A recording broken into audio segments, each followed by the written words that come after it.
quando a igreja dorme. Vamos analisar este tema me baseando no chamado do profeta Jonas. Vamos ler o capítulo 1 do versículo 1 ao 17. O texto na versão Almeida Corrigida Fiel nos fala assim: E veio a palavra do Senhor a Jonas, filho de Amitai, dizendo: Levanta-te, vai à grande cidade de Nínive, e clama contra ela, porque a sua malícia subiu até a minha presença. Porém, Jonas se levantou para fugir da presença do Senhor para Tarsis.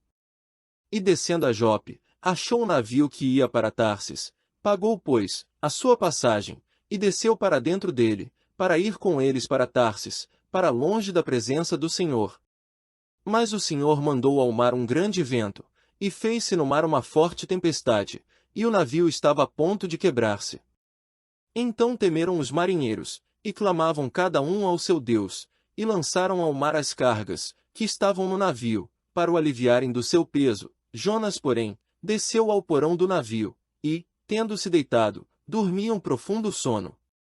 E o mestre do navio chegou-se a ele, e disse-lhe: Que tens, dorminhoco? Levanta-te, clama ao teu Deus, talvez assim ele se lembre de nós para que não pereçamos. E diziam cada um ao seu companheiro: Vinde, e lancemos sortes, para que saibamos por que causa nos sobreveio este mal.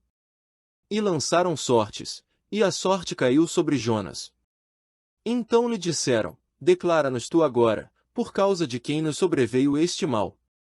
Que ocupação é a tua? Donde vens? Qual é a tua terra? E de que povo és tu? E ele lhes disse: Eu sou hebreu, e temo ao Senhor, o Deus do céu, que fez o mar e a terra seca. Então estes homens se encheram de grande temor, e disseram-lhe: Por que fizeste tu isto? Pois sabiam os homens que fugia da presença do Senhor, porque ele lhe tinha declarado. E disseram-lhe: Que te faremos nós, para que o mar se nos acalme? Porque o mar ia se tornando cada vez mais tempestuoso. E ele lhes disse: Levantai-me, e lançai-me ao mar, e o mar se vos aquietará, porque eu sei que por minha causa vos sobreveio esta grande tempestade. Entretanto, os homens remavam, para fazer voltar o navio à terra, mas não podiam, porquanto o mar se ia embravecendo cada vez mais contra eles. Então clamaram ao Senhor, e disseram: Senhor, nós te rogamos, que não pereçamos por causa da alma deste homem, e que não ponhas sobre nós o sangue inocente, porque tu, Senhor, fizeste como te aprouve. E levantaram a Jonas, e o lançaram ao mar, e cessou o mar da sua fúria. Temeram, pois, estes homens ao Senhor com grande temor, e ofereceram sacrifício ao Senhor, e fizeram votos. Preparou, pois, o Senhor um grande peixe, para que tragasse a Jonas, e esteve Jonas 3 dias e 3 noites nas entranhas do peixe. Senhor, pedimos que tu venhas aplicar esse texto em nossos corações, e tudo o que for falado aqui seja diretamente do seu trono aos nossos corações. Te pedimos, em nome de Jesus. Amém. Antes de ser recebido de volta ao céu, o Senhor Jesus deu algumas ordens aos seus discípulos. A primeira ordem foi que eles permanecessem na cidade de Jerusalém, até que do alto fossem revestidos de poder, como lemos em Lucas capítulo 24 versículo 49. A segunda ordem foi que eles seriam suas testemunhas começando por Jerusalém, até aos confins da terra, assim que recebessem o poder do Espírito Santo, como lemos em Atos capítulo 1, versículo 8. Em Mateus capítulo 28, versículos 18 a 20 nos diz também: Jesus, aproximando-se, falou-lhes, dizendo: Toda a autoridade me foi dada no céu e na terra. Ide, portanto, fazei discípulos de todas as nações, batizando-os em nome do Pai, e do Filho, e do Espírito Santo, ensinando-os a guardar todas as coisas que vos tenho ordenado. E eis que estou convosco todos os dias até a consumação do século. Assim como a igreja recebeu essa ordem do Senhor para serem suas testemunhas, Jonas filho de Amitai também recebeu. Não que ele fosse até aos confins da terra, mas que fosse a Nínive, capital da Síria. Assim como Jonas foi negligente à ordem de Deus, a igreja, nesses últimos tempos, tem sido negligente à ordem do Senhor Jesus de evangelizar o mundo. Com temor e tremor eu quero meditar nesse ocorrido na vida de Jonas com você. As tragédias dentro de nossas casas, ao nosso redor e na sociedade é porque a igreja está fugindo do real compromisso que é pregar o evangelho libertador. Tem-se pregado tudo, menos o evangelho de Jesus Cristo. Tem-se pregado curas e prosperidade, tem-se feito shows gospel em vários lugares e igrejas. Muitas igrejas têm levado seus jovens a pularem de alegria, mas não estão fazendo com que esses mesmos jovens se prostrem na presença do Senhor. Há muita gargalhada, mas não lágrimas de arrependimento.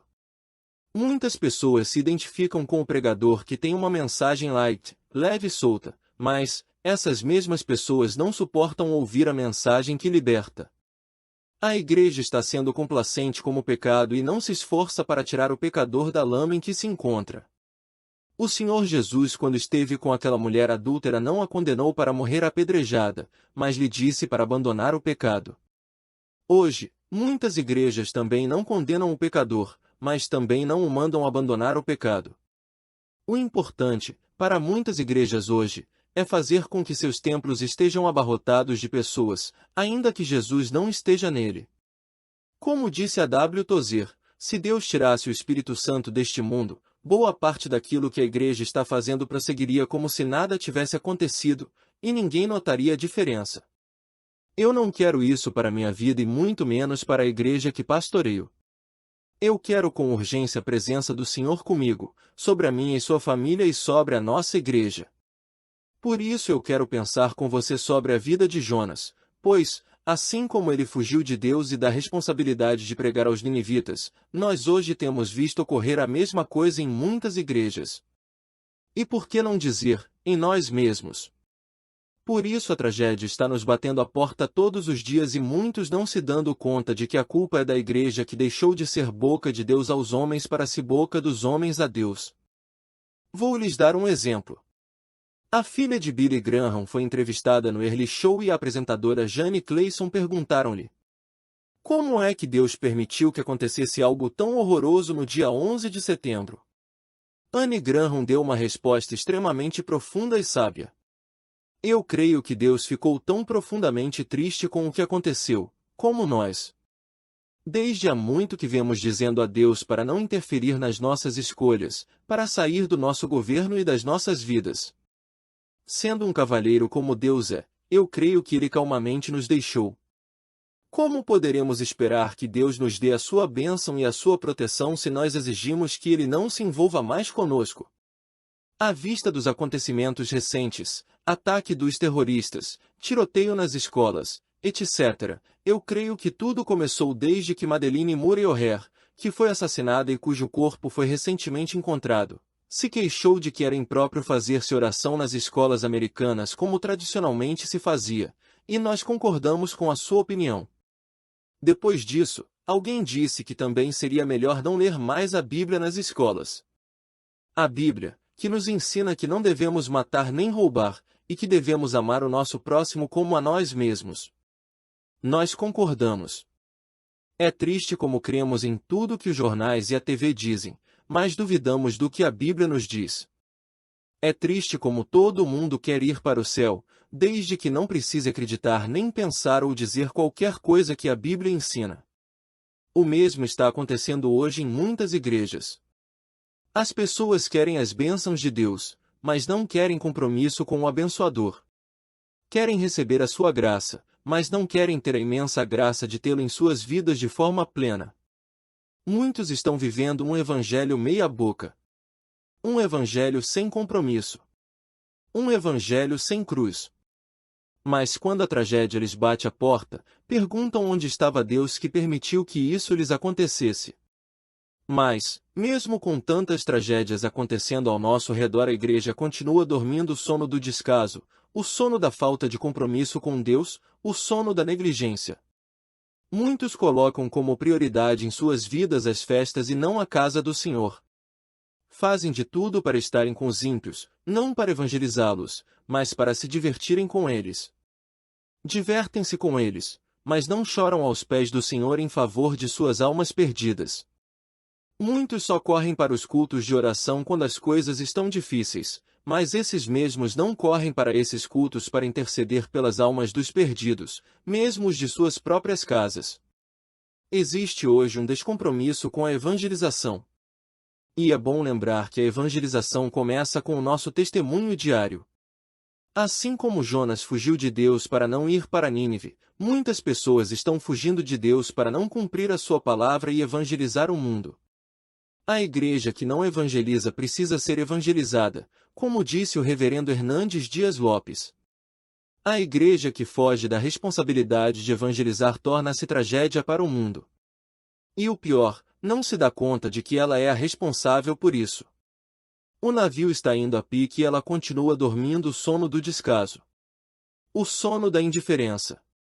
Por isso eu quero pensar com você sobre o perigo que podemos causar quando a igreja foge de Deus e de responder positivamente à sua ordem. 1. Quando a igreja foge de Deus, está negligenciando a sua ordem. Jonas 1, de 1 ao 3. Jonas era profeta do Reino Norte, ou seja, Israel. Ele era filho de Amitai. Ele morava na cidade Gate-Efer, na tribo de Zebulon, no norte de Israel, a 7 quilômetros de Nazaré, como lemos no segundo livro de Reis capítulo 14, versículo 25. Jonas era galileu e contemporâneo de Amós e Oséias. Seu nome significa pomba. Ele foi profeta no ano 750 a.C. Jonas amava Israel, mas odiava os assírios, cuja capital era Nínive. E ele não queria a sua salvação. Jonas era um nacionalista extremado, mesquinho, vingativo e não queria entender por que Deus desejava que ele pregasse a um povo que queria destruir Israel. No entanto, a palavra veio a Jonas e não a outro profeta. A palavra veio a mim e a você e não a outra pessoa. A palavra veio à igreja e não ao mundo e nem aos anjos. Não nos compete questionar com Deus a sua convocação, mas obedecê-la. Mas assim como Jonas fugiu para não obedecer a Deus, muitas pessoas estão fazendo a mesma coisa hoje. Mas saiba de uma coisa, o profeta não escolhe o que pregar, onde pregar e a quem pregar, ele obedece ao Senhor. Veja por exemplo a história de Moisés que não queria pregar a Faraó, ou a história de Jeremias que deu a desculpa de que não passava de uma criança. Mas devemos ser como Felipe que obedeceu à voz do Espírito Santo e saiu de um pleno avivamento em Samaria e foi para o deserto obedecendo ao Senhor. 2. Quando a igreja foge de Deus, ela desce ao mais baixo nível espiritual. Jonas 1 de 1 ao 3. Que nos diz assim: E veio a palavra do Senhor a Jonas, filho de Amitai, dizendo: Levanta-te, vai à grande cidade de Nínive, e clama contra ela, porque a sua malícia subiu até a minha presença. Porém, Jonas se levantou para fugir da presença do Senhor para Tarsis. E descendo a Jope, achou um navio que ia para Tarsis, pagou, pois, a sua passagem, e desceu para dentro dele, para ir com eles para Tarsis, para longe da presença do Senhor. Jonas desce a Jope, cidade costeira.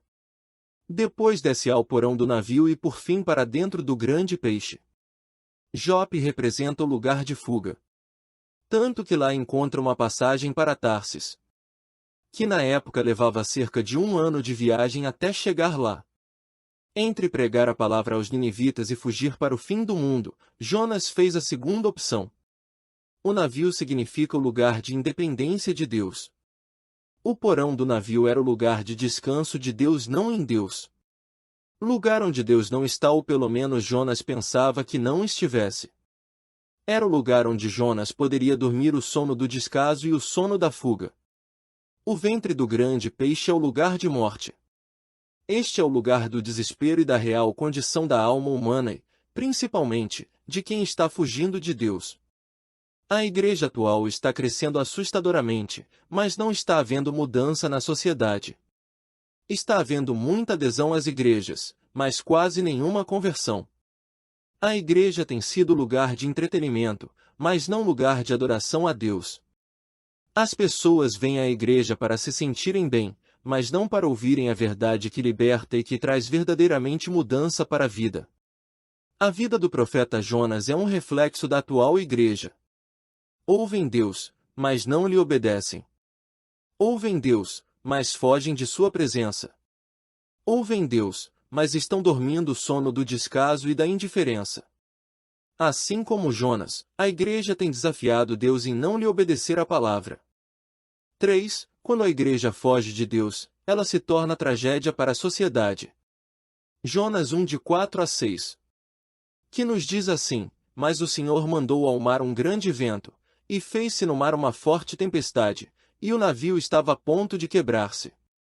Então temeram os marinheiros, e clamavam cada um ao seu Deus, e lançaram ao mar as cargas, que estavam no navio, para o aliviarem do seu peso. Jonas, porém, desceu ao porão do navio, e, tendo-se deitado, dormia um profundo sono. E o mestre do navio chegou-se a ele, e disse-lhe: Que tens, dorminhoco? Levanta-te, clama ao teu Deus, talvez assim ele se lembre de nós para que não pereçamos. O navio estava indo a pique por causa da forte tempestade que o Senhor enviará. Deus não enviou a tempestade para destruir o navio e muito menos a Jonas, mas para fazê-lo retornar ao caminho certo. As tempestades de Deus são pedagógicas, elas nos tomam pela mão e nos colocam no caminho de volta para Deus.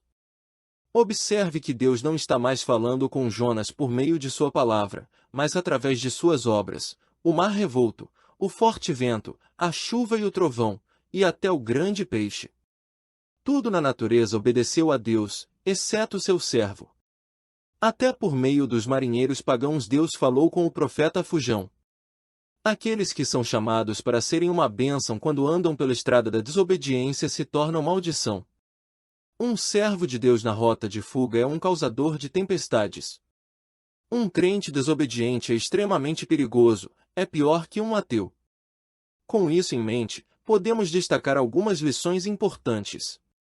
1. Quando estamos em rota de fuga de Deus, tudo fala de Deus ao nosso redor.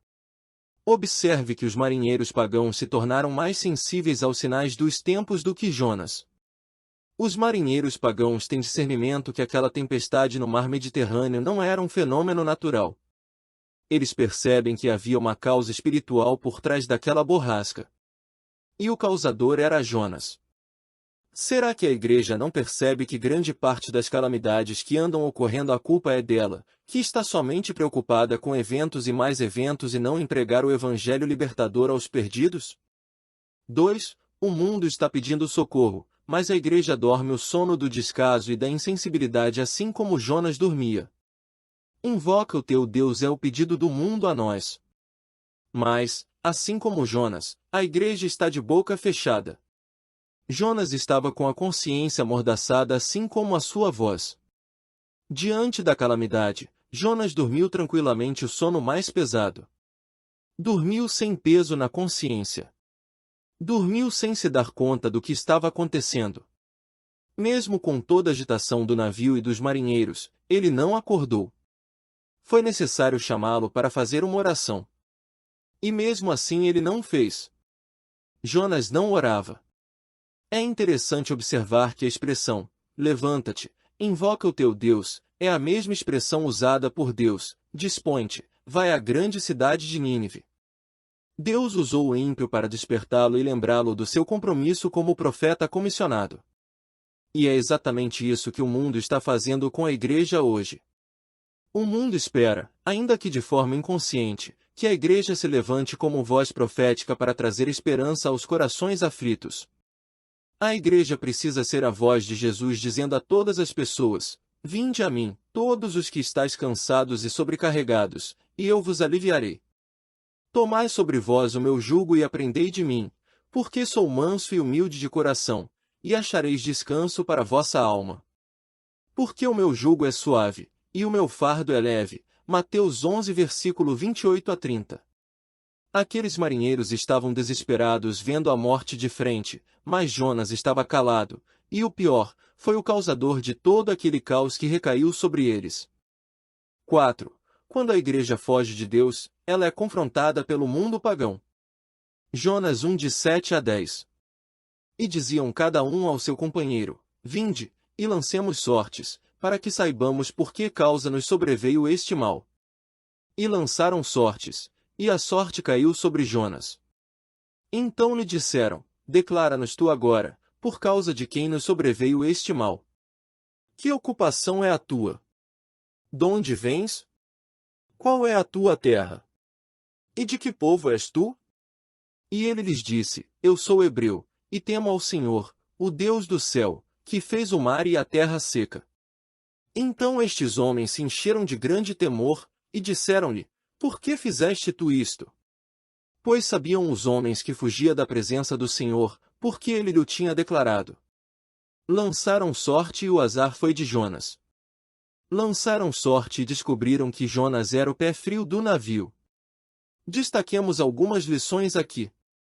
1. Quando a igreja abre a boca para dizer quem é Deus, o temor se apossa do mundo. Jonas, quando disse que temia o Senhor do céu, que fez o mar e a terra, ou seja, o Criador de todas as coisas, os marinheiros temeram. E ao mesmo tempo questionaram: como pode uma pessoa dizer que teme um Deus assim e foge de sua presença? Elias se esconde na caverna e o Senhor lhe pergunta: Que fazes aqui, Elias? Assim estava Jonas também, querendo se esconder daquele quem ninguém se esconde. Como nos fala o Salmo 139, versículos 3 e 4, cercas o meu andar, e o meu deitar, e conheces todos os meus caminhos. Não havendo ainda palavra alguma na minha língua, eis que logo, ó Senhor, tudo conheces. 2. Um crente em fuga de Deus, é uma pessoa incoerente com a fé que professa. Observe que os pagãos se mostram mais zelosos em servir aos seus deuses do que o profeta em obedecer a Deus. Eles oram e clamam aos seus deuses, mas Jonas não dirige sequer uma oração a Deus, enquanto estava na presença dos marinheiros.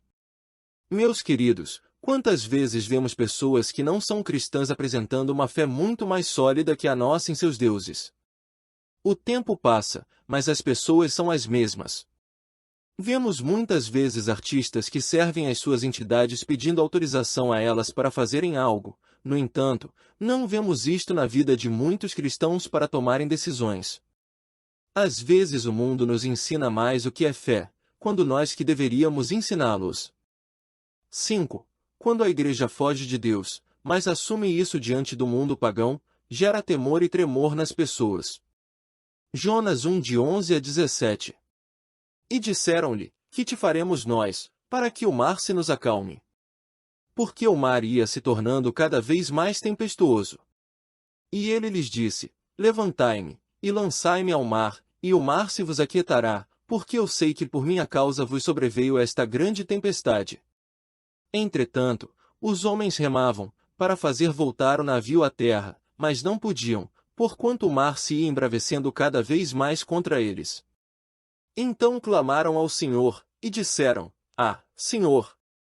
Nós te rogamos, que não pereçamos por causa da alma deste homem, e que não ponhas sobre nós o sangue inocente, porque tu, Senhor, fizeste como te aprouve. E levantaram a Jonas, e o lançaram ao mar, e cessou o mar da sua fúria. Temeram, pois, estes homens ao Senhor com grande temor, e ofereceram sacrifício ao Senhor, e fizeram votos. Preparou, pois, o Senhor um grande peixe, para que tragasse a Jonas, e esteve Jonas 3 dias e 3 noites nas entranhas do peixe. Vemos que o mundo pergunta o que fazer, quando a mensagem da verdade é pregada. Tanto que perguntam: que faremos?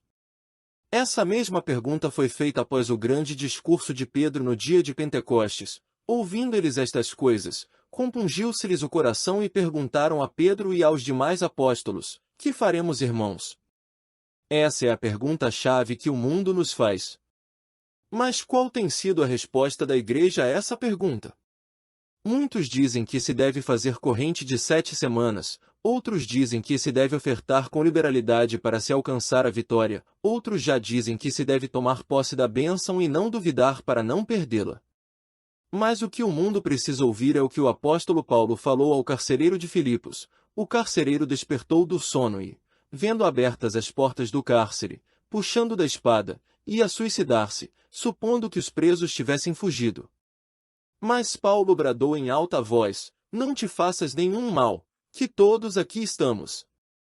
Então o carcereiro, tendo pedido uma luz, entrou precipitadamente, trêmulo, prostrou-se diante de Paulo e Silas. Depois, trazendo-os para fora, disse: Senhores, que devo fazer para que seja salvo? Responderam-lhe: crê no Senhor Jesus e serás salvo, tu e tua casa. E lhe pregaram a palavra de Deus e a todos os de sua casa. Naquela mesma hora da noite, cuidando deles, lavou-lhes os vergões dos açoites. A seguir, foi ele batizado, e todos os seus, como lemos em Atos 16. 28 a 33. Jonas assume a culpa e os marinheiros veem que o Deus de Jonas é o único Deus verdadeiro. Versículos 14 a 16. Quando a igreja se posiciona de forma coerente com a fé que professa, a salvação e vidas são transformadas. Quando Jonas assume a culpa, houve um avivamento no navio. Em meio ao caos, houve um grande avivamento ali. Naquele lugar de tormenta, foi onde o Senhor, através da verdade nos lábios de Jonas, trouxe vida e esperança a dezenas de pagãos. Aquele navio à mercê das ondas, foi incendiado pelo fogo do Espírito Santo. Bem disse Jesus, e conhecereis a verdade, e a verdade vos libertará. João 8, 32. Vemos com isso que a igreja não precisa inventar nada, basta pregar a verdade. O Senhor começou o avivamento, não por Nínive, mas nos pagãos dentro daquele navio onde Jonas foi se esconder e fugir da presença de Deus. Quando embelezamos o Evangelho para fazê-lo atraente a homens carnais, destruímos o seu poder de libertá-los, e nós mesmos começamos a nos desviar do caminho da vida. Por esta razão, Paulo nada pregou além de Cristo, e este crucificado. Saiba que, se os homens viessem por qualquer mensagem, suas conversões seriam falsas. E o que levou aquelas pessoas ao despertamento espiritual dentro daquele navio? O desespero. Ao verem que seus deuses nada podiam fazer e descobrir que por causa de um homem, que servia ao único Deus verdadeiro, que tudo aquilo estava acontecendo, imediatamente aqueles homens se curvaram ante a verdade, se converteram ao Senhor. Vemos com isso que Jonas era um homem contraditório. Ele tem doutrina boa, mas vida errada. Ele tem conhecimento, mas não tem amor. Ele tem temor, mas não tem reverência. Seus interesses estão acima da vontade de Deus. Sua fé é antropocêntrica, focada no homem e não em Deus. Tanto que ele está disposto a morrer, mas não rever suas atitudes, como lemos no versículo 12. E ele lhes disse: Levantai-me, e lançai-me ao mar, e o mar se vos aquietará, porque eu sei que por minha causa vos sobreveio esta grande tempestade. Jonas não aceita a misericórdia de Deus, por isso abortou a sua missão, e está disposto a fazer isso novamente para não ter que ir a Nínive. Mas em todo o tempo Deus está corrigindo o seu servo. Enquanto ele quer morrer, os marinheiros fazem de tudo para salvar-lhe a vida. Vemos isso no versículo 13 e 14. Entretanto, os homens remavam, para fazer voltar o navio à terra, mas não podiam, porquanto o mar se ia embravecendo cada vez mais contra eles. Então clamaram ao Senhor, e disseram: Senhor, nós te rogamos, que não pereçamos por causa da alma deste homem, e que não ponhas sobre nós o sangue inocente, porque tu, Senhor, fizeste como te aprouve. Os pagãos se preocuparam mais com Jonas do que Jonas com os 120.000 ninivitas que não sabiam discernir a mão direita da esquerda. A dureza do coração de Jonas é muito semelhante à dureza do nosso coração. O Senhor Jesus nos ensinou a amar até aos inimigos, mas nós, muitas vezes, acumulamos mágoas e ódio em nossos corações. Não somos melhores que Jonas. Aliás, o sangue de Jonas corre em nossas veias. Eu quero concluir lhes dizendo: qual tem sido o nosso posicionamento diante do mundo perdido? Será que estamos preocupados com as almas que estão caminhando a passos largos para o inferno ou estamos preocupados somente com o nosso umbigo? Será que esse mesmo espírito antropocêntrico que estava sobre Jonas não tem tomado também as nossas mentes e corações? Que possamos fazer a vontade do Senhor com dedicação e empenho, reconhecendo que o mundo precisa com urgência dessa palavra que salva e liberta. Que não venhamos ser pedra de tropeço para ninguém e principalmente, maldição na nação. Que o Senhor nos ajude e nos liberte de tais atitudes. Pense nisso.